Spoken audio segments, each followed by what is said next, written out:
We have Richard Gouraige. He would like to take the opportunity and make a few remarks. Well, thank you guys for having me. It's definitely a blessing to be here. Shout out to all my teammates, Kingsley, especially the bigs, man. Kingsley, Guakin, Ethan White, Sabo, and Michael Tarquin. Okay, we'll open up the questions now. We have one in the front row to the left. Hey, Michael, Jacques Doucet, WAP-TV in Baton Rouge. The LSU rivalry, how intense is it?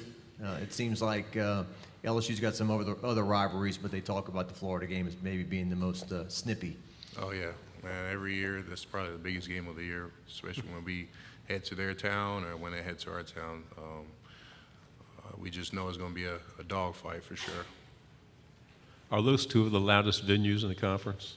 The Swamp and Tiger Stadium? Say it again. Are those two of the loudest venues? Oh, man. Your place and theirs? Oh, that stadium be rocking, man. But I think the Ben Griffin Stadium is definitely up there for sure. Okay.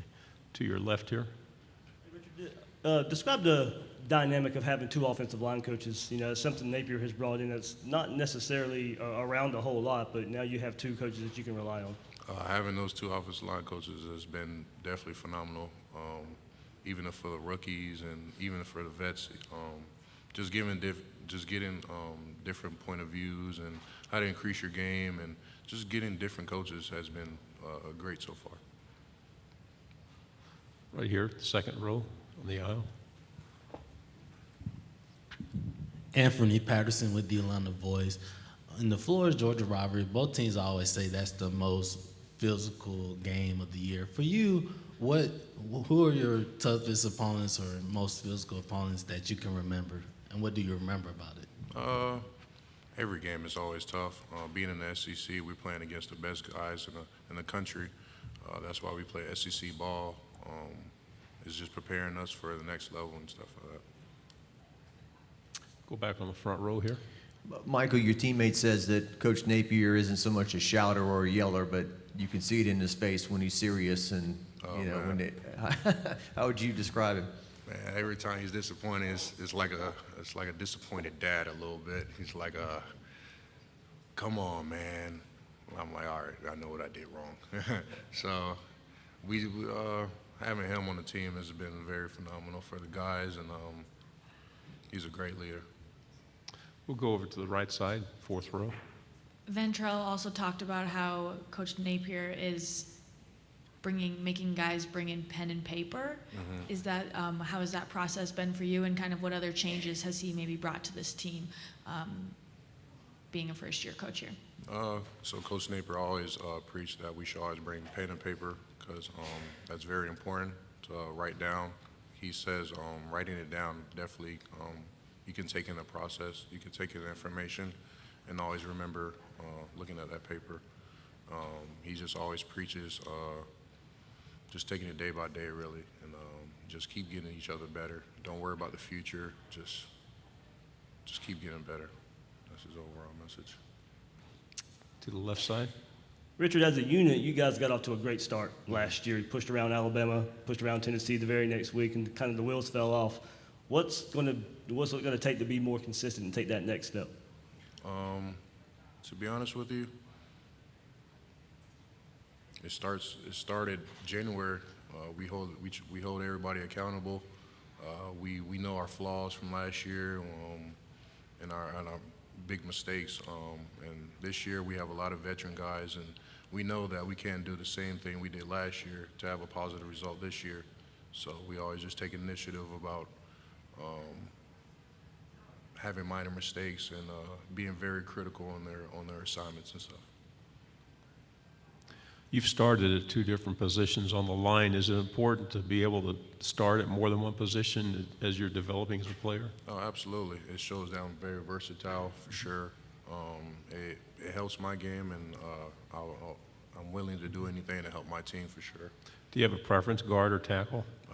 Whatever can help me, whatever I can do to help the team. Okay. Back here on the left side. You mentioned Kingsley a while ago when we talked to you.